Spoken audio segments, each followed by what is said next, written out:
Cet attentat nous rappelle que la menace terroriste, elle est quotidienne et elle est partout. C'est quand même une guerre ciblée, contre nos valeurs, contre notre identité, contre l'histoire de notre pays. Et donc le combat contre ce terrorisme, c'est un long combat.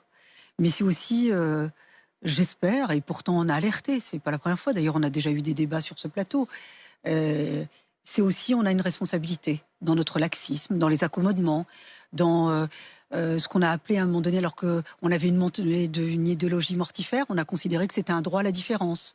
Rappelez-vous, j'ai dénoncé sur vos plateaux. Moi, j'ai un très mauvais souvenir des années SOS Racisme. On vous disait que c'était un droit à la différence. Quand quelqu'un voulait exprimer autre chose. Dans des endroits où, effectivement, il y avait des populations qui disaient, écoutez, c'est pas un droit à la différence.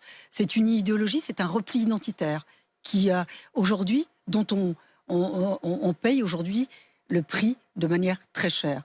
On a un vrai sujet parce que là, on parle effectivement de la lutte contre le terrorisme, les mosquées, les salafistes, mais on a aussi le terreau de tout ça. Regardez où se passent les endroits. Regardez les profils de ces terroristes. On n'a pas un sujet avec la politique de la ville. On n'a pas un sujet avec la politique de peuplement. On n'a pas eu des endroits où on a fait des politiques de peuplement dans des endroits où ces territoires se sont isolés de la République. Et puis ensuite, vous avez des enfants qui se retrouvent face à des enseignants, mais des enfants qui ont été élevés dans des idéologies mortifères, dans des constructions religieuses qui n'ont rien à voir avec la religion. Et ils se retrouvent face à des enseignants qui ont une méthode pédagogique qui est la même dans le 7e arrondissement que dans ce type de territoire. Nous n'avons pas affaire au même public.